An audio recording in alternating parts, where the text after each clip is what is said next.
पोथी पढ़ी पढ़ी जग मुआ पंडित भय न कोई।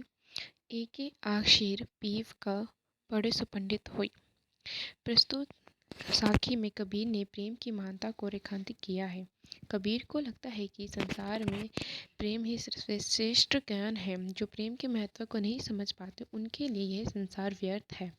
पुस्तकी ज्ञान को कबीर श्रेष्ठ न मान के व्यवहारिक ज्ञान की महानता पर प्रकाश डालते हुए प्रेम को सर्वपाली मानते हैं।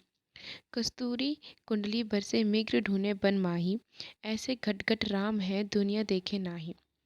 कबीर परमात्मा को मानव से दूर नहीं मानते। उनका यह स्पष्ट मानना है कि परमात्मा सभी के हृदय में निवास करते हैं। अज्ञानी लोग धर्म कर्म और ब्राह्म्य आडंबरों से उसे ऐसे ही खोजते हैं जैसे मिग्र की नाभि में कस्तूरी रहती है। मिग्र उसकी गंध महसूस करता है और जंगल में चारों और उस गंध को प्राप्त करना चाहता है। यह तन विष की बलेरी, गुरु अमृत की खान, शीश दियो जो गुरु मिले तो भी सस्ता जान। देह की निरसारता पर टिप्पणी करते हुए कबीर कहते हैं कि जो यह तन है विश्व बेल के समान है। कोई सद्गुरु मिलने पर वह इस विश्व बेल को अमृत बेल बना सकता है, क्योंकि वही इसका व्यवस्थित अर्थ या उपयोग बता सकता है। सात संबंध की मासी करो, लेकिन सब बनाई धरती सब कागज करो, तो हरि गुण लिखे ना जाए। कबीर के काव्य में परमात्मा की महानता बहुत तरीके से श्रेष्ठ बताई गई है। परमात्मा के इतने दृढ़ बताए गए हैं कि व्यक्ति कभी भी उसे उद्धृण नहीं कर सकता। परमात्मा के महत्व को लिखने के लिए समस्त समुद्र की स्याही बना देना भी पर्याप्त नहीं होगा, चाहे इसके लिए पूरे वनों की लेखनी ही क्यों नहीं बना ली जाए। साधु ऐसा चाहे जैसे सूप सुभाए, सार सार को गढ़ी रहे, थोथा देही उड़ाए।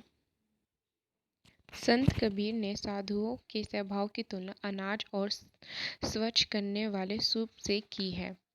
सूप का यह गुण होता है कि उसमें कोई भी अनाज डाले और उचित प्रक्रिया से सूप का संचालन करे तो उस सूप में जो ठोस अनाज अपने पास रख लेता है तथा जो थोथा अनाज होता है उसे बाहर कर देता है। संत कबीर कहते हैं कि साधु को भी इस संसार में सूप जैसा व्यवहार करना चाहिए।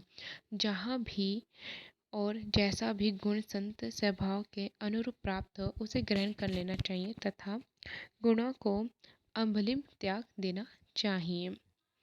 सद्गुरु हम सुझ रीझी कर, एक कहा प्रसंग, बरसा बादल प्रेम का भीजी गाया सब अंग। कबीर कहते हैं कि गुरु ज्ञान की खान होते हैं। वह जो शिक्षा देते हैं वह जीवन भर आनंदनीय बनाने के काम आती है। यह शिक्षा प्रेम आधारित होती है। कबीर को गुरु ने प्रसन्न होकर ऐसी ही शांत शिक्षा दी है। इस ज्ञान से कबीर के हृदय में प्रेम के बादल उमड़ पड़े हैं।